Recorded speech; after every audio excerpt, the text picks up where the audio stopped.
الحمد للہ رب العالمین والصلاة والسلام علی سید المرسلین اما بعد فاعوذ باللہ من الشیطان الرجیم بسم اللہ الرحمن الرحیم پڑھیے الصلاة والسلام علیک یا رسول اللہ وعلی آلک واصحابک یا حبیب اللہ الصلاة والسلام علیک یا نبی اللہ وَعَلَىٰ آلِكَ وَأَصْحَابِكَ يَا نُورَ اللَّهِ۔ درود پاک پڑھنے کے بے شمار فضائل و برکات ہیں۔ میرے آقا مدینے والے مصطفیٰ صلی اللہ تعالیٰ علیہ وسلم کے دور میں ایک بڑا یونیک اور بڑا انوکھا واقعہ پیش آیا۔ ماجرا کچھ یوں تھا کہ میرے آقا علیہ السلام کہیں تشریف لے جا رہے تھے تو ایک شکاری جو ہے وہ پیارے آقا کے قریب سے گزرا صلی اللہ تعالیٰ علیہ وسلم، اور اس کے ہاتھ میں ایک ہرنی تھی۔ اس نے ہرنی کا شکار کیا تھا۔ اللہ کریم نے اس ہرنی کو بولنے کی طاقت عطا فرمائی، اور وہ ہرنی نبی پاک علیہ السلام سے کہتی ہے کہ حضور میرے چھوٹے چھوٹے بچے ہیں، اس نے مجھے پکڑ لیا ہے، آپ ذرا ایسے کہیے کہ مجھے تھوڑی دیر کے لیے چھوڑ دے تو میں اپنے بچوں کو دودھ پلا کر واپس آ جاؤں گی۔ پیارے آقا علیہ السلام نے اس ہرنی سے پوچھا کہ اگر تم نہ آئی تو اس نے کہا حضور اگر میں واپس نہ آؤں تو مجھ پر ایسی لعنت ہو جیسی اس پر لعنت ہوتی ہے کہ جو نماز پڑھے اور اس کے بعد دعا نہ کرے۔ حضور میں واپس نہ آؤں تو مجھ پر ایسی لعنت ہو جیسی اس پر لعنت ہوتی ہے جس کے سامنے آپ کا ذکر کیا جائے اور وہ آپ پر درود نہ پڑھے۔ اب نبی پاک علیہ السلام نے اس شکاری سے بات کی کہ اس ہرنی کو چھوڑ دو۔ شکاری پہلے انسپائر ہو گیا تھا، وہ جانتا نہیں تھا کہ یہ کون شخصیت ہے، کہ یہ کون ہے کہ جن سے میرا جانور باتیں کر رہا ہے۔ تو آپ نے فرمایا کہ اسے چھوڑ دو کہ تھوڑی دیر میں واپس آ جائے گی۔ کہا حضرت یہ واپس نہ آئی تو کیا گارنٹی ہے؟ فرمایا میں ضمانت دیتا ہوں تم اسے چھوڑ دو۔ ایسا آج تک کبھی نہیں ہوا تھا کہ جانور جس کو گرفتار کیا جائے، ہرنی تو ویسے ہی بہت تیز دوڑنے والا جانور ہے، وہ کہاں ہاتھ میں آتا ہے، مگر شکاری چونکہ انسپائر ہو چکا تھا، اس کے سامنے یہ باتیں ہو رہی تھی تو اس نے نبی پاک علیہ السلام کی گارنٹی پر اس ہرنی کو چھوڑ دیا۔ حدیث کی کتابوں کے الفاظ ہیں کہ وہ ہرنی دوڑتے ہوئے پہاڑ کے پیچھے چلی گئی۔ اب نبی پاک علیہ السلام اور وہ شکاری کھڑے ہیں، انتظار کر رہے ہیں، اور تھوڑی دیر بعد اس آسمان نے یہ منظر دیکھا کہ وہ ہرنی واپس پہاڑ کے پیچھے سے آتی ہے اور آ کر اپنے آپ کو سرنڈر کر دیتی ہے۔ اب وہ جب شکاری یہ سارا کچھ دیکھتا ہے نا کہ یہ کیسی ہستی ہے کہ جو جانور سے بات کر رہے ہیں اور جانور کی گارنٹی دے رہے ہیں، جانور واپس آ کر سرنڈر کر رہا ہے، وہ شکاری کلمہ پڑھ کر مسلمان ہو گیا، نبی پاک پر ایمان لے آیا۔ اب یہاں دو باتیں بڑی خوبصورت ہیں، اس حدیث کا ایک اگلا پارٹ موجود ہے وہ میں سناؤں گا آپ کو، مگر ماں ہی ہوتی ہے، بے شک وہ جانور کی ماں کیوں نہ ہو۔ اس ہرنی نے یہ نہیں کہا کہ حضور مجھے چھڑوا دیجئے، مجھے گرفتار کیا ہے، وہ کہتی میرے بچے بھوکے ہیں، مجھے انہیں دودھ پلانے کی اجازت دیجئے۔ یہی ماں ہے کہ جو اپنے آپ کو تکلیف میں ڈالتی ہے مگر بچوں کے لیے راحت کا سامان کرتی ہے۔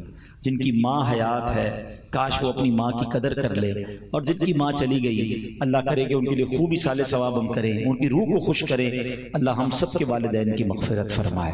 اچھا اب جب یہ سارا کچھ ہو گیا تو جبریل امین نبی پاک علیہ السلام کی بارگاہ میں حاضر ہوئے اور عرض کرتے ہیں یا رسول اللہ صلی اللہ علیہ وسلم آپ کے رب نے آپ کو سلام فرمایا ہے، اور رب ارشاد فرماتا ہے کہ اے میرے رسول صلی اللہ علیہ وسلم جس طرح یہ ہرنی اپنے بچوں سے پیار کرتی ہے آپ کا رب اس سے زیادہ آپ کی امت سے پیار فرماتا ہے، اور جس طرح یہ ہرنی لوٹ کر آئی ہے حضور قیامت کے دن اللہ آپ کی امت آپ پر لوٹا دے گا۔ تو اے میرے پیارے اسلامی بھائیوں، یہ ہے درود پاک۔ اب اس میں اس واقعے میں دو بڑی اہم باتیں سیکھنے کو ملی ہیں کہ وہ کیا کہتی ہے حضور مجھ پر ایسی لعنت جیسی اس پر لعنت ہو کہ جو نماز پڑھے اور دعا نہ کرے۔ یہ بڑا پرابلم ہے، ہم دعا میں بڑی کنجوسی کرتے ہیں۔ آج کل ماشاءاللہ نمازی بڑھ گئے ہیں مسجدوں میں، اچھا یہ بھی الگ ٹرینڈ ہے کہ 5-6 روزے تک نمازی زیادہ ہوتے ہیں، آہستہ آہستہ پھر جانا شروع ہو جاتے ہیں، پھر آخری عشرے میں پھر آتے ہیں، پھر چاند رات سے بھاگ جاتے ہیں۔ تو اس بار ایسا نہ کریں، ہم پورے سال کے نمازی بنیں، ہم پورے سال کے لیے نماز ہم پر فرض ہے، نہ صرف رمضان کے لیے تو فرض نہیں ہے۔ اور دعا میں کیوں کنجوسی کرتے ہیں؟ دیکھیں دنیا والے پتہ کیا، اگر آپ اور میں اچھا میں اگر یہاں سے شروع کروں نا تو سب کو ایک کاغذ اور قلم دو کہ اپنی اپنی پرابلم لکھیں، تو شاید کچھ لوگ تو ایسے ہوں گے جو کہیں گے ایک کاغذ اور دے دو، پرابلم تو بہت ساری ہیں۔ پرابلم میں ہم سارے ہی ہیں، کوئی بیمار ہے، کوئی پریشان ہے، کوئی کاروباری، کوئی فیملی پرابلم سب کو ہیں، مگر پرابلم حل کرنے والے سے بات نہیں کرتے. حل المشکلات تو رب ہے، دافع البلیات تو مولا ہے. مصیبتیں حل اس نے کرنی ہیں. وہ کہتے ہیں نا ہم سب کے پاس جاتے ہیں، ہم رب کے پاس ہی نہیں جاتے. اچھا دنیا میں کیا کرتے ہیں؟ یار فلاں سے رابطہ ہو گیا نا تو مسئلہ حل ہو جائے گا، فلاں سے ذرا سیٹنگ ہو گئی تو مشکل حل ہو جائے گی. دنیا والے پتہ ہے کیسے ہوتے ہیں؟ آپ کسی سے ایک بار لائف میں ہیلپ مانگ لیں، اللہ نہ کرے کسی کی ہمیں ضرورت پڑے، لیکن ہیلپ مانگ لیں تو شاید وہ قریب ہو تو کر دے، لیکن دوبارہ جائے تو کہتے ہیں بھی تھوڑے دنوں پہلے تو کی تھی ہیلپ، پھر آ گئے. اب دوسری ہیلپ میں تھوڑا سا آپ کو ٹونٹ ملے گا، تھوڑا سا تانا ملے گا. تیسری بار جائیں تو یار لگتا ہے اس کی تو عادت ہو گئی ہے مانگنے کی. چوتھی بار میں موبائل نمبر بھی بلاک ہو جاتا ہے. یہ ہے دنیا، ٹھیک ہے نا. اور آؤ میں بتاتا ہوں میرے رب کی رحمت کیسی ہے. اللہ فرماتا ہے ادعونی استجب لکم، تم مجھ سے مانگو میں تمہیں عطا کروں گا. دنیا والوں سے زیادہ مانگو انہیں برا لگتا ہے، رب اس سے جتنا مانگو اسے اچھا لگتا ہے. وہ فرماتا ہے جو زیادہ مانگنے والا ہے میں اس سے زیادہ خوش ہوتا ہوں، اور جو نہیں مانگتا اس سے رب ناراض ہوتا ہے. مگر ہم دعا ہی میں سستی کرتے ہیں. کیوں نہیں مانگتے رب سے؟ پوچھو دعا کیا ہے. مولا علی شیر خدا فرماتے ہیں جب میرا جی چاہتا ہے میں اللہ سے باتیں کروں، میرا جی چاہتا ہے رب مجھ سے باتیں کرے، میں قرآن پڑھنے لگ جاتا ہوں. اور جب جی چاہتا ہے میں اللہ سے باتیں کروں میں دعا کرنے لگ جاتا ہوں. یہ اللہ سے بات کرنے کا طریقہ ہے. نو سیکریٹری بٹوین یو اینڈ ہم، نو اپوائنٹمنٹ ریکوائرڈ. بڑے سے بڑے آدمی سے بات کرنے کے لیے ٹائم لینا پڑتا ہے، ٹائم بھی لمیٹڈ ملتا ہے. کوئی اپوائنٹمنٹ کی ضرورت نہیں ہے، کوئی ٹرانسلیٹر کی ضرورت نہیں ہے. جب جی چاہے ہاتھ اٹھاؤ، سر جھکاؤ اور اپنے رب سے باتیں کرنا شروع کر. تو بتاؤ نا اس کو پریشان، بتاؤ نا اس کو مصیبت میں ہوں، بتاؤ تو صحیح اس کو کس پرابلم میں ہوں. اکیلے میں مانگا کرو، مسجد میں بیٹھا کرو، نماز ختم ہو جائے پھر بھی بیٹھ جایا کرو. آج ہمیں کوئی بہت بڑا آدمی اپنے گھر میں بلائے اور کہے کہ یار 5-10 منٹ کی صاحب سے میٹنگ ہے، اور وہ کہے بیٹھ جاؤ تھوڑی دیر، آدھا گھنٹہ میرے پاس بیٹھو. باہر نکل کے دوستوں کو بتاتے ہیں یار میٹنگ تو 5 منٹ کی تھی، صاحب نے آدھا گھنٹہ بٹھایا. ہاں مجھے 1 گھنٹہ ٹائم دیا. دنیا والوں کے پاس گھنٹہ بیٹھو، بڑے آدمی کے پاس تو خوشی ہوتی ہے، اور اللہ کے گھر میں بیٹھنے کا ٹائم ہی نہیں ہے، دعا مانگنے کا ٹائم ہی نہیں ہے. سوچئے ہم کیا کر رہے ہیں. اور یہ سوچ لیں کہ نماز پڑھ کر دعا نہ مانگنا یہ اللہ کو سخت ناپسند. یہ خاص قبولیت دعا کا وقت ہے. نماز پڑھنے کے بعد، قرآن پڑھنے کے بعد درود، کوئی بھی نیکی کرتے نا، ہر نیکی سے کیا ہوتا ہے؟ رحمت آپ کی طرف متوجہ ہوتی ہے. جب بھی کہتے ہیں کہ کوئی دعا کرنی ہو نا تو پہلے کوئی صدقہ دے کر یہ 2 رکعت صلاۃ الحاجات پڑھ کے دعا کرو. جیسے ہی آپ کوئی نیکی کرتے رحمت الہی متوجہ ہو جاتی ہے. اب ہاتھ اٹھائیں، اب دعا کریں اور دل سے کریں. اللہ دلوں کے حال جانتا ہے. اللہ سے دعا کرنے کے لیے بہت مکفہ مسجع بہت مشکل دعائیں یاد کرنے کی بھی ضرورت نہیں ہے. یاد ہو جائے تو ٹھیک ہے، ورنہ وہ تو دل کے حال بھی جانتا ہے. میں آپ کو ایک اور مشورہ دیتا ہوں، کبھی کبھی میں پریکٹس کرتا ہوں اس لیے کبھی اللہ سے اپنی مادری زبان میں بات کرنا. ہاں کبھی آپ میمنی میں دعا کریں. آپ اگر پنجابی بیٹھے پنجابی میں دعا کریں، پشتو میرا کوئی بھائی سن رہا ہے اپنی زبان میں دعا کرو. اس کی جو کنیکٹیوٹی ہے نا وہ آپ کے دل سے نکلے گی. آپ پھر اکیلے میں بیٹھ کے مانگو، اور خاص طور پہ جو تہجد کا وقت ہے دعا میں بھی کبھی کبھی دیکھیں ہمارا پرابلم کیا ہے. ابھی ماشاءاللہ محفل میں دعا ہوگی، ہمارے ہاتھ بھی اٹھیں گے، آنکھوں سے آنسو بھی نکل آئیں گے، اچھی بات ہے. لیکن جب بندہ اکیلے میں روتا ہے نا، جب کسی کو پتہ نہ ہو، میں جانوں میرا رب جانے. مجھے ایک بات بتائیں، کبھی ایسا لائف میں ہوا ہوگا آپ کے ساتھ کہ جب آپ تنہائی میں رات کو پریشان ہو کر اٹھ گئے ہوں گے. جب ماں میری بھی زندہ تھی، آپ میں سے کئیوں کی ماں چلی گئی ہوگی، جن کی ہے ان کے ساتھ ہوتا بھی ہوگا کہ ہم پریشان ہو کر ماں کے پاس جاتے تھے کہ ماں بہت تکلیف میں ہوں، پریشان ہوں، دعا کر دو. ماں کیا کرتی تھی؟ کیا وہ کروٹ بدل کر سو جاتی تھی کہ بیٹا تیرا مسئلہ تو حل کر؟ ماں بھی اٹھ جاتی تھی، وہ سینے لگاتی تھی، ہم سے زیادہ بے چین ہو جاتی تھی. مجھے بتاؤ میں رات اٹھ کر ماں کے پاس جاؤں اور آنسو بہا دوں تو ماں بے قرار ہو کر سینے لگا لے. تو اگر رات کبھی اٹھ کر تہجد میں ماں سے زیادہ پیار کرنے والے رب کے پاس جاؤں تو وہ کیوں نہ کرم کرے گا، وہ کیوں نہ مشکل آسان کرے گا. واٹ ایور پرابلم یو ہے، واٹ ایور کلیمٹی یو ہے، کوئی بھی مسئلہ میرے اور آپ کے لیے بڑا ہے. ہمارا ایک اور پرابلم پتہ ہے کیا ہے کہ ہم اپنی کلیمٹی کو، اپنے پرابلم کو کیلکولیٹر سے کیلکولیٹ کرتے ہیں. یار یہ تو ہو ہی نہیں سکتا، یہ قرضہ تو اتر ہی نہیں سکتا، یہ پرابلم سالو بھی نہیں ہو سکتا، کاروبار بڑا ڈیمیج ہو گیا ہے، صحت بڑی خراب ہو گئی ہے، ڈاکٹر کہتا ہے بڑا مشکل ہے، جناب فیملی میں بڑا ایشو ہے. میرا اور آپ کا ایشو ہے. میرا رب تو وہ ہے جو حضرت یوسف کو اندھیرے کنویں سے نکال کر مصر کا بادشاہ بنا سکتا ہے، جو دریائے نیل میں حضرت موسیٰ کے لیے راستے بنا سکتا ہے، جو حضرت صالح کے لیے پہاڑ سے اونٹنی نکال سکتا ہے. میرا رب تو وہ ہے جو حضرت سرکار دو عالم علیہ السلام کی مٹھی میں جو کنکر ہیں ان کو کلمہ پڑھوا سکتا ہے. میں اور آپ کچھ بھی نہیں ہیں. ہاں واقعی کچھ بھی نہیں ہیں، مگر ہم ہیں کس کے بندے؟ قرآن کیا کہتا ہے؟ ان اللہ علی کل شیء قدیر. وہ تو ہر چاہے پر قادر ہے نا، میں اور آپ کچھ بھی نہیں ہیں. تو جب اس قادر سے کنیکشن ہے، اس قادر کا میں بندہ ہوں، تو پھر گھبراہٹ کیسے؟ مانگو نا اس سے. اور جب آپ یقین سے مانگتے ہو نا، ہمارا ایک اور پرابلم پتہ ہے کیا ہے؟ ہم دعا بھی مانگتے اور بلیو بھی نہیں ہوتا. چلو مانگ لیتا ہوں لیکن ہونا کچھ نہیں ہے، پہلے سے ہی مایوس ہو، کچھ نہیں ہونا. علماء کہتے ہیں دعا اسی کی قبول ہوتی ہے جس کو یقین ہوتا ہے، جس کو رب پر بھروسہ ہوتا ہے. ایک بچے کا واقعہ ہے، نوجوان کا. ایک گاؤں میں بارش نہیں ہو رہی تھی، تو گاؤں کے سارے لوگ جمع ہوئے کہ کئی سالوں سے بارش نہیں ہو رہی تھی، ایک قطرہ بارش کا نہیں پڑ رہا تھا. سوکھ گئے کھیت، سوکھ گئے کنویں، سوکھ گئے، بہت پریشانی تھی. سارے گاؤں والوں نے مل کر پلان کیا کہ دعا کرتے ہیں، بارش کے لیے دعا کرتے ہیں. تو ایک نوجوان آیا ہاتھ میں چھتری لے کر. سارے گاؤں والے ہنسنے لگے کہ بے وقوف آدمی، کئی سال ہو گئے قطرہ بارش کا نہیں پڑا، تو چھتری لے کر آیا ہو. کہہ رہا مانگنے کس سے آیا ہوں؟ اللہ سے مانگنے آیا ہوں نا، بارش اسی نے دینی ہے. تو یقین، میں یہ یقین لے کر آیا ہوں کہ بارش تو ہونی ہے، واپس کیا بھیگتے ہوئے جاؤں گا. اور علماء کہتے ہیں اسی نوجوان کے یقین کی وجہ سے دعا کے دوران اتنی بارش ہوئی کہ پورا گاؤں بھیگتے ہوئے واپس گیا، وہ نوجوان چھتری لے کر اپنی چھتری کے سائے میں گیا. That's belief required. وہ یقین چاہیے، آپ کتنی بڑی پرابلم میں کیوں نہ ہو نا. وہ کیا خوبصورت بات شاعر مشرق نے کہی نا کہ اگر آج بھی ہو ابراہیم سا ایمان پیدا. What is required؟ ایمان ویسا. حضرت ابراہیم کا ایمان کیسا تھا؟ آگ میں کود گئے تھے نا کہ اللہ بچانے والا. اور آگ کیا ہوئی؟ باغ بن گئی نا. آپ کے سامنے بڑی آگ ہے، پرابلم ہے، کاروبار کا، فیملی کا، صحت کا، واٹ ایور. چاہیے کیا؟ اگر آج بھی ہو ابراہیم سا ایمان پیدا، آگ کر سکتی ہے انداز گلستان پیدا. وہ ایمان مل گیا نا تو آج بھی دکھوں کی آگ بھی گلزار بن جائے گی. تو یہ جو اس حدیث کا جو پہلا پارٹ ہے کہ دعا خدا را، ہو سکتا ہے اگلے رمضان میں ہم نہ ہوں، اس رمضان کو ہمیں اپنی زندگی کا آخری رمضان سمجھ کر گزارنا ہے تاکہ زیادہ عبادت کریں نا. تو بتا رہا تھا میں اسکیم اور آفر کا کہ سارا سال میں اور آپ دعا کرتے ہیں نا، یا اللہ میری دعا سن لے، میری پکار سن لے، میری توبہ قبول کر لے. رمضان میں آسمان دنیا سے آواز لگائی جاتی ہے، فرشتے آواز لگاتے ہیں، ہے کوئی مانگنے والا کہ اس کی دعا قبول کی جائے، ہے کوئی مغفرت کا سوالی اس کی مغفرت کر دی جائے، ہے کوئی توبہ کرنے والا اس کی توبہ قبول کی جائے. وہاں سے پکار ہو رہی ہے. اب ہم نے کیا کرنا ہے؟ لبیک میرے مولا میں حاضر. لیکن آج کل رمضان میں ایک الگ فینومنا کئی سالوں سے میں دیکھ رہا ہوں کہ کچھ لوگوں نے رمضان کو فوڈ فیسٹیول بنایا، سحری افطاری کے نام پر کبھی کدھر جا رہے ہیں، کبھی کدھر جا رہے ہیں.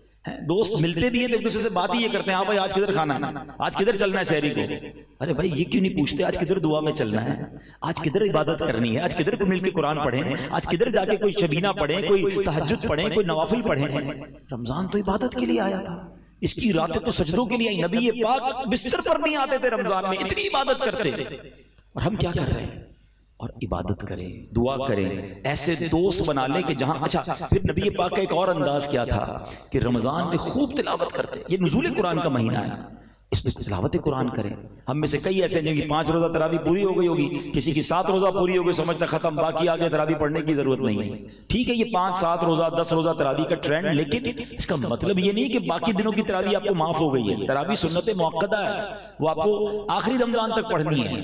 تو خدا را آفرز اور اسکیمز اور ڈسکاؤنٹ جو دیکھتے ہو نا، اللہ کرے کہ رمضان میں جو نیکیوں کی آفر بڑی ہوئی ہے نا، ہم اس پر بھی کام کریں. اسی حدیث میں جو اگلا جملہ تھا کہ حضور مجھ پر ایسی لعنت، وہ ہرنی کیا کہتے جو آپ کا ذکر سنے اور آپ پر درود نہ پڑھے.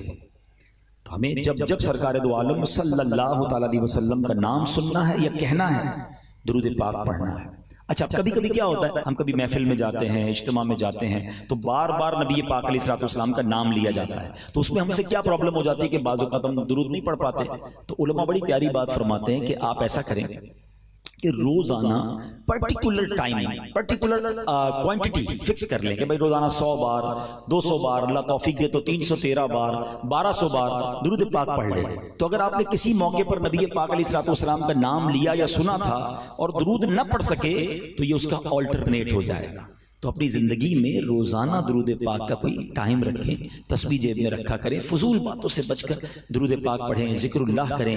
موبائل کے ساتھ گھنٹوں گزار رہے ہیں، دوستوں کے ساتھ گھنٹوں گزار رہے ہیں، ساری رات جناب پاکستان پر ایسے بحث ہو رہی تھی جیسے سارا نظام ہم ہی چلا رہے ہیں۔ روز ڈالر کا ریٹ چیک کرنا ہے، روز پیٹرول کا ریٹ چیک کرنا ہے، انٹرنیشنل مارکیٹ چیک کرنی ہے، 1 روپے کا ڈالر لینا نہیں ہے، روز ریٹ چیک کرنا ہے۔ ٹائم بہت ہے نا، ساری ان تمام چیزوں کو چیک کر رہے ہیں جس سے لینا دینا کچھ نہیں ہے، لیکن ٹائم بہت ہے تو تمام کاموں میں فضول ٹائم ضائع کرنا ہے۔ اب میں سوال کروں کہ کتنوں نے اس بار کتنا قرآن پڑھ لیا ہے؟ تو قرآن پڑھنے کا ٹائم نہیں ہے۔ اچھا پڑھ بھی لیا تو سمجھے گا کون قرآن؟ انڈرسٹینڈ کب کریں گے؟ اتنی زندگی گزر گئی، رب نے قرآن میں کیا فرمایا ہم اس کے لیے بھی تیار نہیں ہیں۔ خدا را ایسا نہ کریں۔ حدیث پاک میں آتا ہے وہ دل ویران ہے جس میں کچھ قرآن نہیں ہے۔ چیک کرو نا میرے دل میں کتنا قرآن ہے۔ اور قرآن یہ فرشتوں کے نازل ہونے والا کام ہے۔ ہاں جس گھر میں قرآن پڑھا جاتا ہے، جس آفس پہ پڑھا جاتا ہے، مبارک ہونے، اور پڑھتے رہا کرو، صرف رمضان نہیں پورا سال جہاں قرآن پڑھا جاتا ہے نا فرشتے نازل ہوتے ہیں۔ بلکہ قرآن کیسی شفا ہے کہ ایک بار نبی پاک علیہ الصلوۃ والسلام کی بارگاہ میں ایک شخص آیا، ذرا سنیے کہ پیارے آقا علیہ الصلوۃ والسلام کی بارگاہ میں ایک شخص آیا، اس نے کہا حضور میرے گلے میں درد ہے۔ تو نبی پاک علیہ الصلوۃ والسلام نے فرمایا قرآن پڑھنا اختیار کرو۔ ایک شخص حاضر ہوا، اس نے کہا حضور میرے سینے میں تکلیف ہے۔ پیارے آقا علیہ السلام نے فرمایا قرآن پڑھو۔ فرمایا وشفاء لما فی الصدور کہ دلوں کی صحت قرآن میں ہے۔ تو بلکہ قرآن کریم تو مختلف بیماریوں کی بہترین دوا ہے کہ نبی پاک علیہ السلام فرماتے ہیں خیر الدواء القرآن، یعنی بہترین دوا قرآن کریم ہے۔ سنن ابن ماجہ کی حدیث ہے کہ بہترین دوا قرآن پاک ہے۔ قرآن پاک کی آیت کون سی ہے؟ وَنُنَزِّلُ مِنَ الْقُرْآنِ مَا هُوَ شِفَاءٌ وَرَحْمَةٌ لِّلْمُؤْمِنِينَ، اور ہم قرآن میں اتارتے ہیں وہ چیز جو ایمان والوں کے لیے شفا اور رحمت ہے۔ پڑھیں گے قرآن تو برکتیں ملیں گی نا۔ اور پھر قرآن کو جب انڈرسٹینڈ کرتے ہیں نا، بلیو کریں، جب آپ ڈائریکٹلی قرآن سے کچھ سیکھتے ہیں نا، اس کا جو نور اور اس کا جو سکون دل میں ہوتا ہے نا، انبلیویبل۔ اب میں صرف وقت تھوڑا ہے لے کر تو میں 2 صورتیں آیا تھا، لیکن میں چلیں ایک قرآن پاک کی صورت آپ کے سامنے پیش کرتا ہوں۔ اللہ کریم نے ماہ رمضان میں ایک ایسی رات عطا کی ہے جو one of the amazing night ہے۔ قرآن اچھا قرآن پاک میں کسی چیز کا ذکر آ جائے نا، علماء بیٹھے ان سے آپ پوچھیں کہ ذکر آ جانا بھی بہت بڑی بات ہے، تو یعنی جس کا ذکر آ جائے نا تو اس کی سگنیفیکنس بڑھ جاتی ہے۔ مگر جس رات کا میں ذکر کرنے جا رہا ہوں، اس رات کا ذکر نہیں آیا۔ اس رات کی امپورٹنس بیان کرنے کے لیے قرآن پاک میں پوری سورت نازل کر دی گئی ہے، ایک آیت بھی نہیں، پوری سورت dedicated for that particular night. Try to understand the importance of that night کہ کیسی رات ہے کہ جس کا ذکر نہیں کیا، اس کے لیے پوری سورت نازل کر دی ہے۔ اور کس خوبصورت انداز میں بیان کیا اس سورت کے بارے میں۔ اللہ قرآن میں فرماتا ہے بسم اللہ الرحمن الرحیم انا انزلناہ فی لیلۃ القدر وما ادراک ما لیلۃ القدر لیلۃ القدر خیر من الف شہر تنزل الملائکۃ والروح فیہا باذن ربہم من کل امر سلام ہی حتی مطلع الفجر۔ ودن اے منٹ تلاوت پوری ہو جاتی ہے، مگر اس کی امپورٹنس، اس کی جو اندر کی ایسنس ہے، کبھی ہم نے اس کو لینے کی کوشش کی۔ آئیے پہلے ذرا تھوڑا سا اس کا ترجمہ سنتے ہیں، پھر اس قرآن پاک کی سورت کا شان نزول آپ کو بیان کروں گا، ایمان تازہ ہو جائے گا۔ اب اس میں اللہ فرماتا ہے بے شک ہم نے اسے شب قدر میں اتارا، انا انزلناہ فی لیلۃ القدر۔ قرآن شب قدر میں نازل ہوا ہے۔ اب یہاں ایک بعض اوقات ذہن میں سوال آتا ہے کہ قرآن تو جبریل امین لے کر آتے تھے نبی پاک کے پاس، وہی لے کر کبھی باری باری آتے تھے، تو شب قدر میں کیسے نازل ہوا؟ تو اس کی ڈفرینشیٹ، اس کو تطبیق علماء نے یہ کیا کہ شب قدر میں اللہ کریم نے لوح محفوظ سے یہ قرآن آسمان دنیا پر نازل کر دیا، اور پھر آسمان دنیا سے 23 سال کے عرصے میں پیارے آقا کی عمر مبارک 63 سال اور 40 سال کی عمر میں پہلی ملاقات ہوئی تھی حضرت جبرائیل سے غار حرا میں، پہلی وہی آئی تھی نا۔ تو یہ 23 ایئرز کے اندر بتدریج پارشلی قرآن جبریل امین لے کر نبی پاک کے دل اقدس پر لے کر آئے، مگر شب قدر جو ہے یہ قرآن لوح محفوظ سے آسمان دنیا پر نازل کر دیا گیا۔ اچھا اب قرآن آگے فرماتا ہے وما ادراک ما لیلۃ القدر، تم نے کیا جانا لیلۃ القدر کیا؟ یہ بڑی عجیب سی بات ہے، دیکھا جائے تو قرآن ہم سے کیوں پوچھ رہا ہے؟ اے اللہ کے کلام، ہم سے سوال کیا جا رہا ہے کہ تم نے کیا جانا لیلۃ القدر کیا؟ تو علماء بڑی پیاری بات فرماتے ہیں کہ قرآن کا اسلوب ہے، قرآن کا ایک خوبصورت اسٹائل ہے کہ whenever Quran try to emphasize something اور try to explain something big، کوئی بڑی بات جب قرآن نے کرنی ہوتی ہے نا، جب اللہ کا کلام ہماری توجہ چاہتا ہے تو اللہ قرآن ہی میں سوال فرماتا ہے وما ادراک ما لیلۃ القدر۔ آپ نے القارعۃ مل قارعہ وما ادراک مل قارعہ، یہ اور 2-3 جگہ پر بھی موجود ہے جب قرآن خود پوچھتا ہے کہ بتاؤ یہ کیا ہے، پھر سبحان اللہ اگلی آیت میں قرآن خود ہی جواب دیتا ہے وما ادراک ما لیلۃ القدر، تم نے کیا جانا لیلۃ القدر کیا ہے؟ اب سنو اگلی آیت میں فرماتا ہے رب لیلۃ القدر خیر من الف شہر، لیلۃ القدر 1000 مہینوں سے بہتر ہے۔ اب یہاں بھی ایک سوال ذہن میں پیدا ہوتا ہے کہ 1000 مہینے جو ہیں یہ ہمارے حساب سے کوئی پرٹیکولر گنتی نہیں بنتی ہے، 83 سال اور 4 مہینے بنتے ہیں، 100 سال بتا دیے جاتے، 80 سال بتا دیے جاتے ہیں، ایگزیکٹلی 1000 مہینوں کی بات کیوں ہوئی ہے؟ سبحان اللہ، جبھی تو کہتے ہیں قرآن پڑھو اور اس کے پس منظر اس کی تفسیر میں پتہ ہونی چاہیے۔ اب سنیے، ہوا یہ تھا کہ نبی پاک علیہ السلام، اس کے بہت سارے شان نزول علماء نے بیان کی، بہت خوبصورت واقعہ شان نزول میں ملتا ہے کہ نبی پاک علیہ السلام نے ایک بار صحابہ کرام علیہ رضوان کے سامنے ایک بہت خوبصورت واقعہ بیان کیا۔ بنی اسرائیل کا ایک بزرگ تھے جن کا نام تھا حضرت شمعون رضی اللہ عنہ۔ پیارے آقا علیہ السلام نے فرمایا کہ حضرت شمعون، میں حدیث کا خلاصہ پیش کرتا ہوں کہ ایک ایسے بزرگ تھے جنہوں نے 1000 مہینوں تک کیسے عبادت کی کہ دن کو روزے رکھے، رات قیام میں گزاری اور اللہ کی راہ میں جہاد بھی کرتے تھے، اور بڑے اسٹرانگ تھے، ویری ٹو مچ پاورفل۔ اچھا، اب ان کی جو دشمن تھے نا وہ پریشان ہو جاتے تھے، جو کفار تھے وہ لڑتے تھے، سب کو گرا دیتے تھے، اب کوئی چال چلتی نہیں تھی ان کی۔ تو ان ظالموں نے کیا کیا، آپ کی بیوی کو لالچ دے کر پیسوں کا لالچ دیا کہ کسی طرح ہمیں یہ گرفتار کروانے میں مدد کرو۔ بیوی لالچ میں آ گئی، اس مکار عورت نے کیا کیا، اپنے شوہر کو حضرت شمعون کو رات کو رسی سے باندھ دیا کہ صبح اٹھیں گے تو میں کافروں کو بلا کر حوالے کر دوں گی۔ اب جب رسیوں سے باندھا اور وہ لوگ آنے سے پہلے حضرت شمعون کی آنکھ کھلی، انہوں نے اپنے آپ کو رسیوں میں بندھا دیکھا تو ہاتھ ہلایا تو رسیاں ٹوٹ گئیں۔ فرمایا اللہ نے تو مجھے بہت طاقت دی ہے، رسیاں کیا میرا بگاڑیں گے؟ کہتی نہیں حضرت میں تو آپ کی طاقت چیک کر رہی تھی۔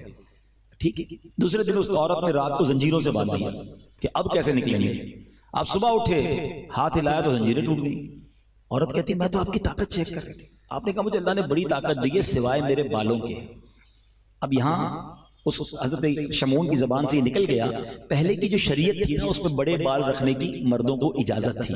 ہم نبی پاک کے امتی ہیں، ہماری شریعت میں مرد کو کندھے سے نیچے بال رکھنا حرام ہے، یاد رکھیے گا، اور عورتوں کو کاندھے سے اوپر بال رکھنا حرام ہے۔ یا الٹا ہو گیا ہے، مرد کے بال اتنے بڑے بڑے ہونے لگ گئے، پونیاں باندھتے ہیں مرد، اور عورتیں اتنے چھوٹے بال کرا رہی ہیں کہ جناب پتہ ہی نہیں چلتا۔ کبھی کبھی تو کوئی بندہ جا رہا ہو اتنے بڑے بال ہوتے لگتا ہے کوئی خاتون جا رہی ہے، جب پیچھے مڑ کے دیکھتے پتہ نہیں آ رہی تو مرد ہی ہے۔ تو کیوں کرتے ہیں ایسا؟ مسلمان ہیں، ہماری کوئی پہچان ہے، اور جو شریعت کا حکم ہے اس پر عمل کریں۔ بہرحال حضرت شمعون کو اس عورت نے رات کو انہی کے بالوں سے باندھ دیا۔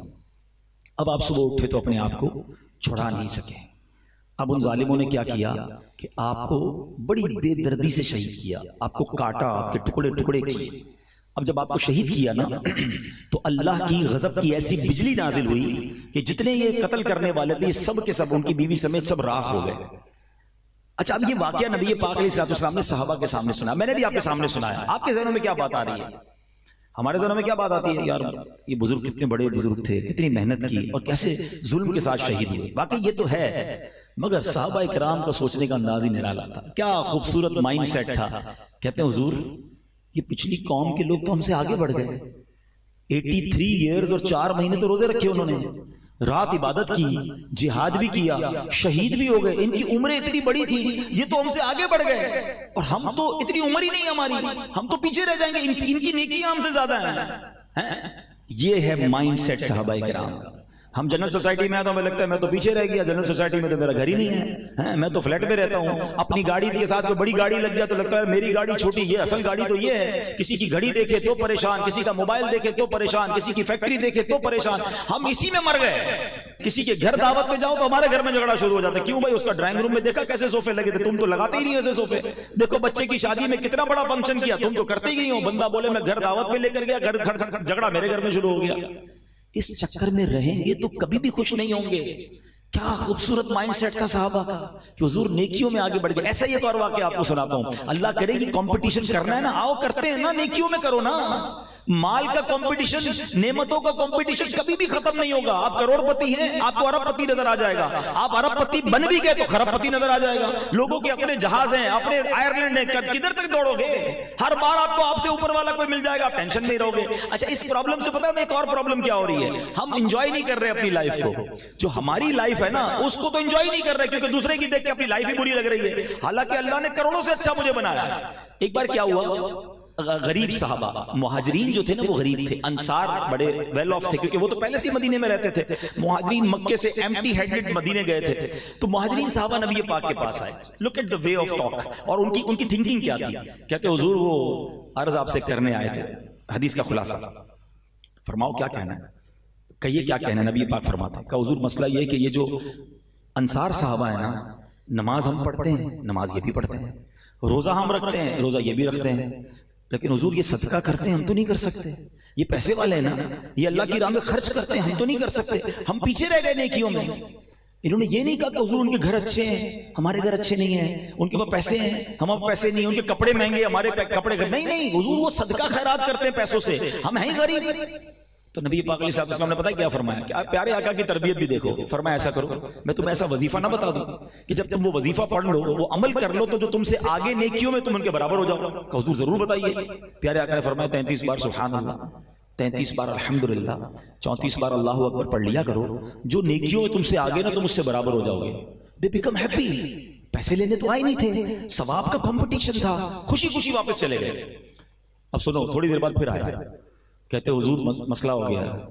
فرمایا کہو کیا کہتے ہو؟ کہ حضور جو آپ نے ہمیں وظیفہ بتایا نا وہ انہوں نے بھی سن لیا ہے، وہ انصار صحابہ نے بھی سن لیا ہے. اب وہ پیسے والے بھی ہیں، وظیفہ بھی کر لیں گے. اب نبی پاک بہت مسکرائے. حدیث کے الفاظ ہیں پیارے آقا بہت مسکرائے اور فرمایا ذالک فضل اللہ یؤتیہ من یشاء. یہ اللہ کا فضل ہے، اللہ جسے عطا فرمائے. لیکن اس واقعے کے تحت جو علماء نے ڈیبیٹ کی ہے، اللہ اکبر، اتنی خوبصورت ڈیبیٹ ہے کہ کیا مائنڈ سیٹ تھا، کیا نیتیں تھیں. اونلی ثواب چاہیے تھا، کمپٹیشن تھا نیکیوں کا. بچپن سے ایک واقعہ ہم سن رہے ہیں، مگر اس کا ایسنس کب لوگے؟ کہ حضرت عمر نے کیا کہا تھا غزوہ تبوک کے موقع پر کہ میں ویل آف ہوں، پیسے اچھے ہیں، آج ابو بکر سے آگے بڑھ کے دکھاتا ہوں. ہمارے پاس پیسے اچھے ہو یار، اس بار کاروبار اچھا ہوا ہے، پڑوسی سے اچھی گاڑی لے کے دکھاتا ہوں.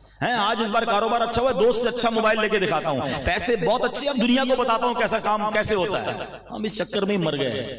حضرت عمر کہتے ہیں پیسے اچھے تھے، کاروبار وغیرہ اچھا ہوا تھا، آج ابو بکر صدیق سے نیکیوں میں آگے بڑھ جاتا ہوں. 50% اپنے گھر کا مال لے کے سرکار دو عالم علیہ السلام کے پاس چلے گئے. آقا نے پوچھا عمر کیا لائے ہو؟ کہ حضور گھر کا آدھا سامان لے کر آ گیا ہوں. ادھر بھائی لوگوں کو 2.5% زکات بھاری پڑ رہی ہوتی ہے. او ہو 2.5% تو بہت ادھارے تھی وہ 50% لے کے چلے گئے.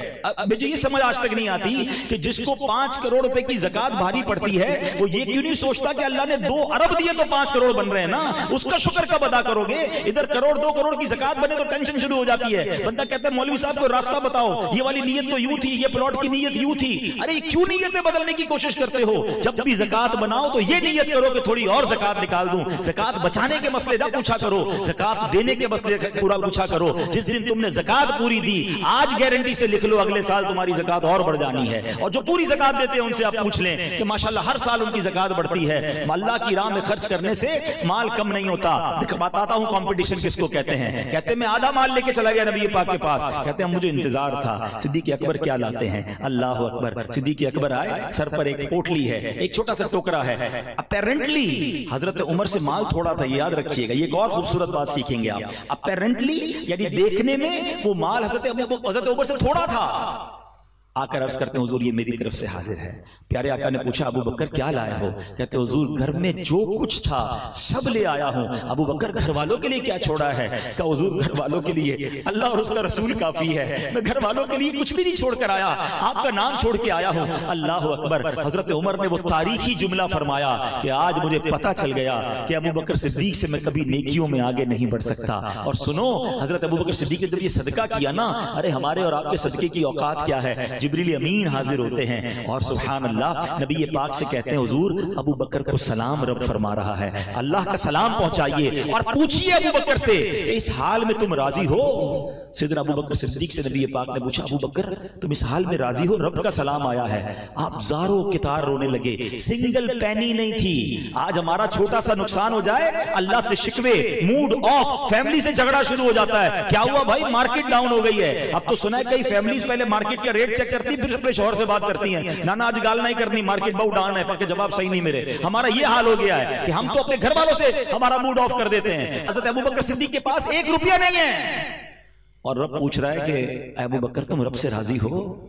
آپ زاروں کتار رونے لگے، کہتے میں اپنے رب سے کیسے ناراض ہو سکتا ہوں۔ اچھا حضرت ابوبکر صدیق نے کیا کیا تھا پتہ ہے؟ اتنا کلین سویپ کیا تھا اپنے گھر کو کہ سارا سامان تو دے دیا، اپنے بٹن بھی راہ خدا میں دے دیے، کانٹے لگائے ہوئے تھے۔ تو جو جبریل امین آئے تھے نا پیارے آقا کے پاس رب کا سلام لے کر، انہوں نے کرتے پر کانٹے لگائے ہوئے تھے۔ نبی پاک نے پوچھا اے جبریل کیسا لباس پہنا ہے؟ سنو جبریل امین کہتے حضور میں نے نہیں، اکیلے نے نہیں، آسمان پر جتنے فرشتے ہیں نا، آج اللہ کو ابو بکر کی ادا ایسی پسند آئی ہے کہ آسمان پر جتنے فرشتے ہیں حضور سب نے ایسا لباس پہنا ہے۔ ارے یہ تھے وہ لوگ جن کا کمپٹیشن تھا۔ میں آپ سے پوچھتا ہوں تمہیں پجیرو دیکھ کر، تمہیں V8 دیکھ کر، مرسیڈیز دیکھ کر تو لگتا ہے میرے پاس کب آئے گی؟ تمہیں تہجد گزار دیکھ کر کیوں نہیں لگتا کہ میں تہجد گزار کب بنوں گا؟ تمہیں حافظ قرآن دیکھ کر کیوں نہیں لگتا کہ یار عمر دونوں کی ایک ہے، اس کے سینے میں پورا قرآن ہے اور مجھے قرآن پڑھنا نہیں آتا؟ یہ والا کمپٹیشن کیوں یاد نہیں آتا؟ ہمارے اپنے آفس پر ہم کاروبار پہ بیٹھے ہوتے ہیں، ہمارا اکاؤنٹنٹ، ہمارا پیون، ہمارا کام کرنے والا کھڑا ہو کے نماز کے لیے جاتا ہے، ہم بیٹھے رہ جاتے ہیں اور ہماری نماز قضا ہوتی ہے۔ اس کو دیکھ کر یہ خیال کیوں نہیں آتا کہ یار یہ جنت کی طرف جا رہا ہے اور میں نمازی کیوں نہیں بن پا رہا؟ اپنی ایج کے علماء اور مفتیان کرام کو دیکھ کر کیوں خیال نہیں آتا یار یہ بھی 40 سال کے، میں بھی 40 سال کا، یہ عالم بن گئے، یہ مفتی بن گئے، یہ جنت کی طرف جا رہے ہیں، میں پیچھے رہ گیا۔ ہماری تو کمپٹیشن ہی دنیا بن گئی ہے۔ خدا را ایسا نہ کرو۔ اور صحابہ کرام کا لیلۃ القدر کے لیے اب سنو، باقی کی طرف پھر آتا ہوں ورنہ اس موضوع پر تو بہت ساری باتیں میرے پاس کہنے کے لیے۔ کیا کہا حضور؟ پچھلی قوم والے تو آگے بڑھ گئے، حضرت شمعون کی 1000 مہینوں کی عبادت، ہماری تو عمر ہی تھوڑی ہے۔ ہائے ہائے میرے آقا علیہ الصلوۃ والسلام کے دل پر رنج گزرا، قلب پر حزن گزرا، اور رب کو یہ کب گوارا ہے کہ حبیب پاک کے دل پر غم گزرے۔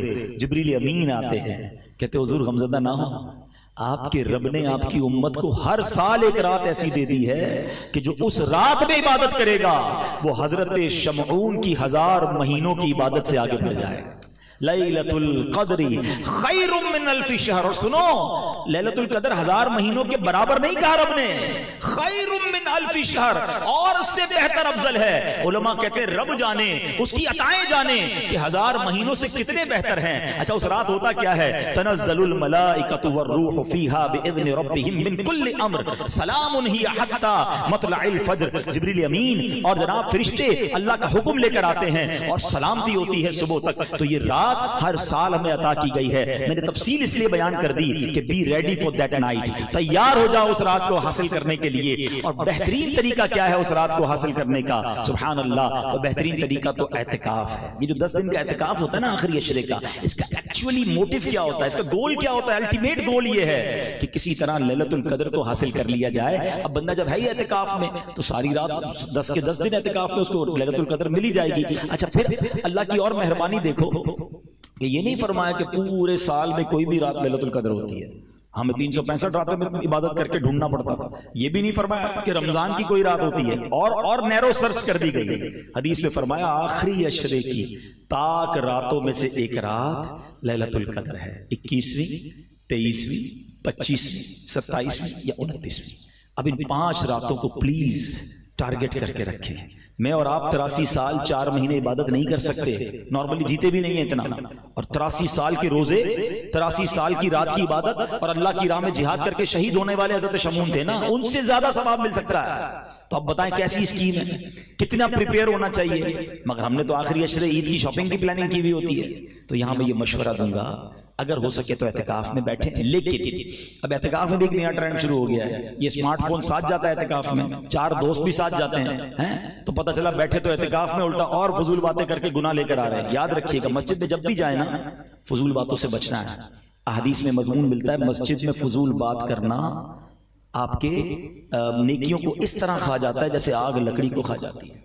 فرمایا مسجد میں کہہ کہا قبر میں اندھیرا لاتا ہے، تو نہ ہنسنا ہے نہ مسجد میں فضول باتیں کرنی۔ اب آتے ہیں کہ لیلۃ القدر کی رات جبریل امین زمین پر تشریف لاتے ہیں فرشتوں کے ساتھ اور عبادت کرنے والوں سے مصافحہ کرتے ہیں، اور فرمایا حضرت پیارے آقا علیہ السلام نے پوچھا ہے جبریل اس رات اور کیا ہوتا ہے؟ یعنی عرض کرتے ہیں حضور سب کی بخشش ہو جاتی ہے، حدیث پاک کا خلاصہ سوائے 4 قسم کے لوگوں کے۔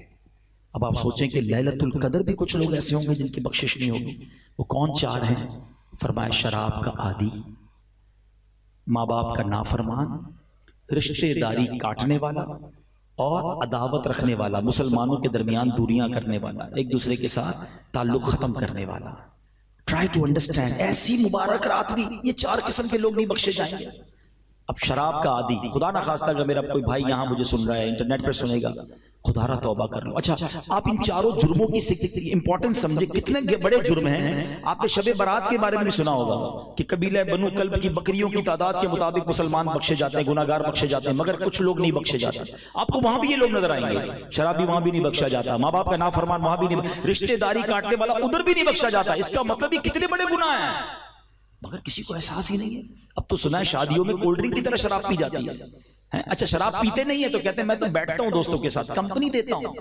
آپ کو پتا ہے میرے آقا علیہ السلام نے 10 قسم کے لوگوں پر لعنت ایک ہی حدیث میں فرمائی ہے۔ مفتی صاحب بیٹھے، شراب پینے والا، پلانے والا، اٹھانے والا، بیچنے والا، لانے والا، یعنی ہر کیٹیگری پر لعنت فرما دی۔ اور ہم کہتے ہیں میں بیٹھتا ہوں، ادھر بیٹھتے جو رب کی لعنت برس رہی ہے۔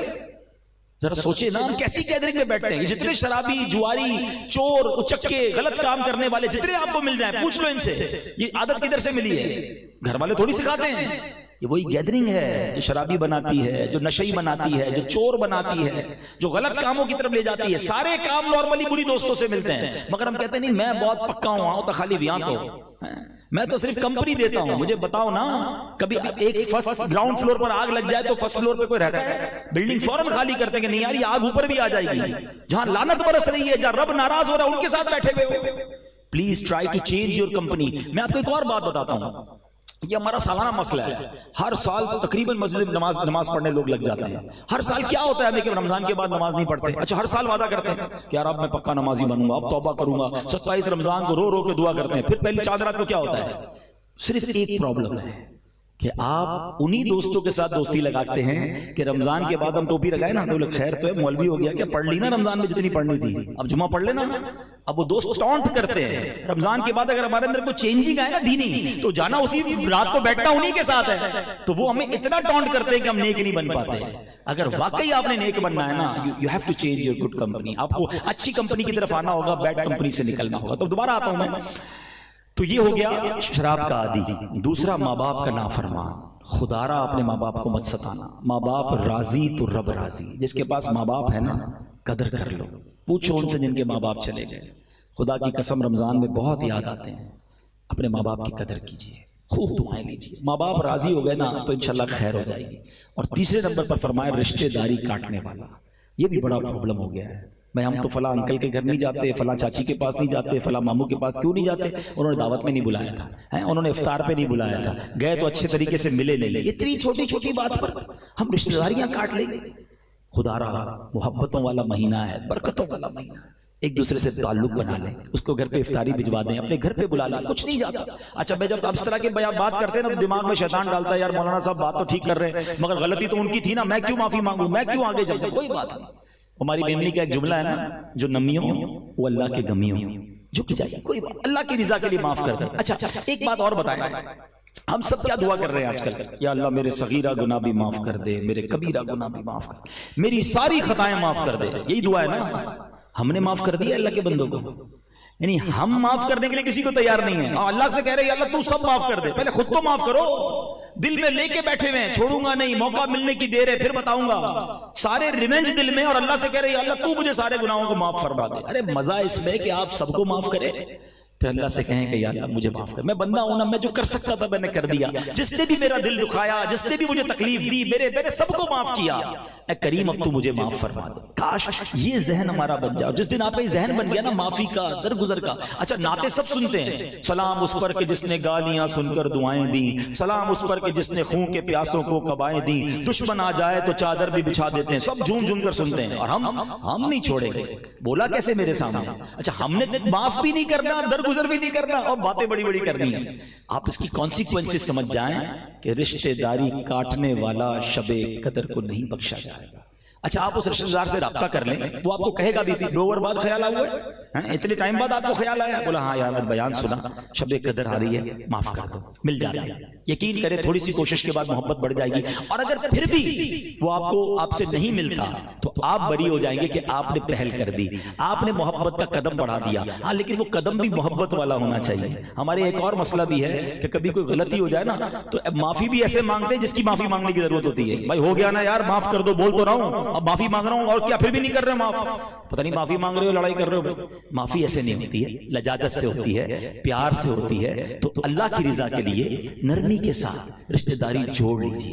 اگر کسی رشتہ دار کے ساتھ دوری ہے نا اللہ ناراض ہو جائے گا۔ ہمیں جنت میں جانا ہے، تھوڑی دن لائف ہے، محبت کے ساتھ پیار کے ساتھ رہیے۔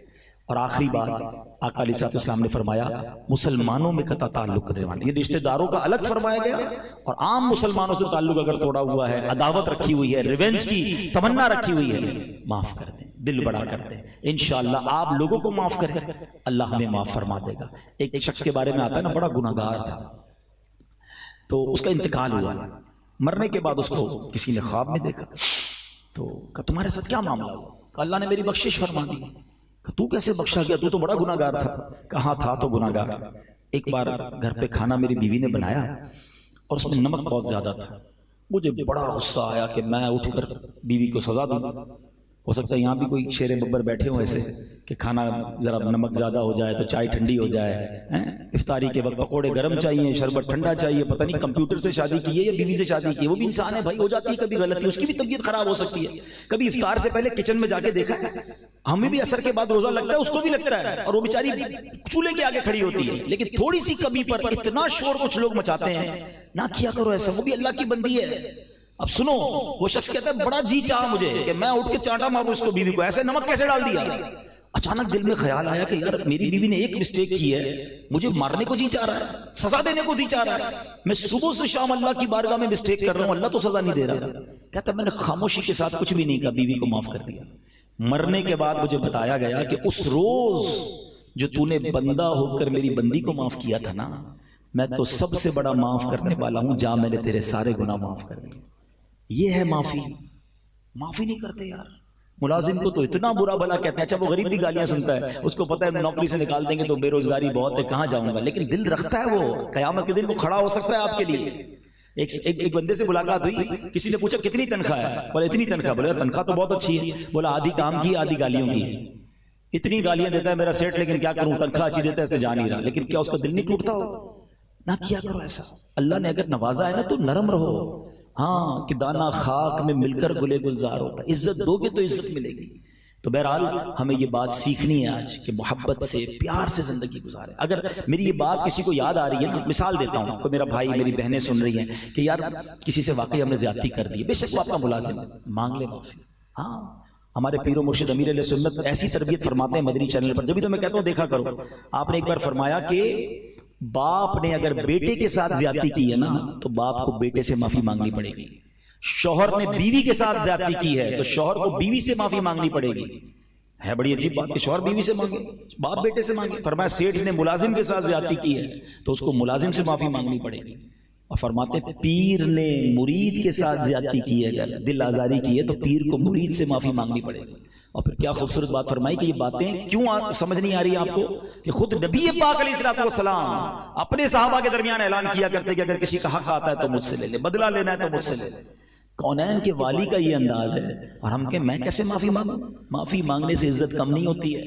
اللہ اور بڑھاتا ہے، اللہ اور عزت بڑھاتا ہے. تو اگر کبھی ہو گیا نا، بلکہ میں مشورہ بھی دوں گا، کوئی عزت نہیں جاتی. کبھی اکیلے میں ہی بے شک اپنی زوجہ سے بھی معافی مانگ لی، اپنے بچوں سے بھی معافی، بیٹا کبھی میری کوئی بات بری لگ گئی ہو تو اللہ کی رضا کے لیے معاف کر دیں. برا نہیں لگے گا، آپ کی عزت اور بڑھ جائے گی اور گھر میں ماحول بن جائے گا. کبھی گھر والوں کو بھی شکریہ ادا کر دیا کرو. گھر میں اچھا ماحول بنانا نا، کبھی چائے لے کر آئے، کبھی کھانا لے کر آئے، جزاک اللہ، بہت شکریہ. تھوڑے دن وہ کہیں گے طبیعت تو نہیں خراب ہو گئی آپ کو، کیا ہو گیا شکریہ ادا کر رہے ہیں، کیونکہ آج تک کبھی نہیں کیا ہوگا. لیکن کوئی بات نہیں، اس سے محبت، پیار اور اس کی بھی دلجوئی ہوگی نا. تو اس طرح اگر زندگی گزاریں گے، اور یہی میرے آقا کی سنت ہے. نبی پاک کا یہی تو انداز تھا کہ اپنی ازواج کے ساتھ، اپنی فیملی کے ساتھ کیا خوبصورت ماحول یہ سکھاتا ہے ہمارا دین. اچھا ہمارا ایک اور پتہ ہے ٹارگٹ کیا ہوتا ہے؟ اگر میں آپ سے پوچھوں کہ آپ کی سب سے زیادہ محبت کس کے ساتھ ہے، یا سب سے زیادہ برتاؤ اچھا کس کے ساتھ کرتے ہو، تو کوئی کہے گا یار بیسٹ فرینڈ تو وہ ہے. اچھا میرا بہت اچھا برتاؤ میرے کسٹمر کے ساتھ.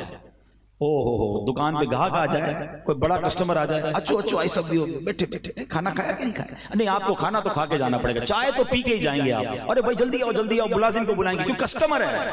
اب میں بتاتا ہوں، نبی پاک علیہ السلام فرماتے ہیں تم میں بہترین وہ ہے جو اپنے گھر والوں کے ساتھ بہترین ہے.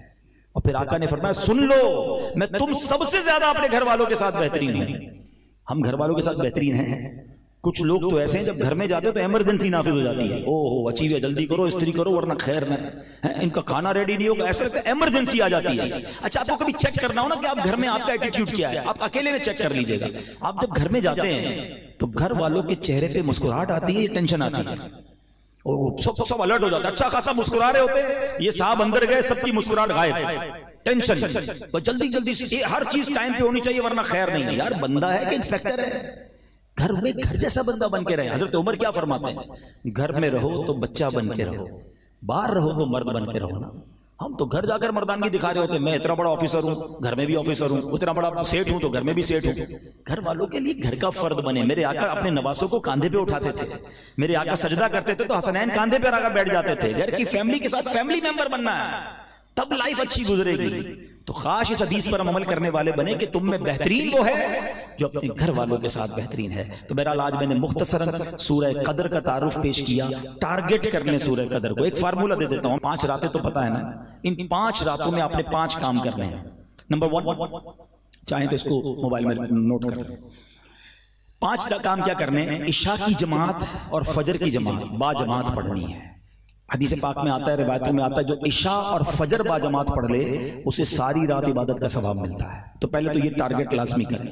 سیکنڈ، اللہ پاک توفیق دے، تراویح تو پڑھنی ہے، اس رات میں صلاۃ التسبیح پڑھ لیں. صلاۃ التسبیح پڑھ لیں یا کم از کم 12 نوافل پڑھ لیں، یعنی ہم ورائٹی آف عبادت کریں گے. پھر اس رات سورہ ملک پڑھیں اور اللہ توفیق دے تو 1 پارہ، زیادہ پڑھ سکے تو 2 پارے تلاوت کر لیں. نمبر 4، اس رات جو ہے اگر ماں باپ حیات ہیں تو ان کی دستبوسی کر کے ان سے دعائیں لے لیں، ماں باپ کی خدمت کا ثواب کما لیں. ماں باپ چلے گئے تو ان کی قبر پر چلے جائیں. اور نمبر 5، اس رات کچھ نہ کچھ چیریٹی کریں. اگر پیسے کم ہیں 100 روپے کے 5 لفافے بنا لیں. 5 راتیں ہیں، اللہ نے اور دی 1000 کے بنا لیں، 10 ہزار کے بنا لیں، جیب میں رکھ لیں. کسی بھی غریب کو کسی بھی اچھے کام میں آپ اس 5 راتوں میں دیں. اب ہوگا کیا؟ ان 5 میں سے جو بھی رات لیلۃ القدر ہوئی نا، ملٹی پلائی بائی 1000 مہینے ہر نیکی کا ثواب مل جائے گا. لیلۃ القدر خیر من الف شہر. پلان کر کے، ٹارگٹ کر کے، کوئی کھانا پینا نہیں اس رات. دوستوں کو کہہ دو، کبھی کبھی سیزن ہوتا ہے کنٹینر لگے ہوئے ہوتے ہیں فیکٹری میں، تو کیا کہتے ہو؟ نہیں بھائی آج نہیں آ سکتا، میرا کنٹینر جا رہا ہے، میرا بہت بڑی اہم میٹنگ ہے، 10-12 دن بہت کام ہے، بعد میں کھا پی لیں گے، بعد میں گھوم لیں گے. فیملی کو ٹائم نہیں دیتے جب سیزن آتا ہے. یہ لیلۃ القدر نیکیوں کا سیزن ہے، یہ آخری عشرہ دعاؤں کا سیزن ہے.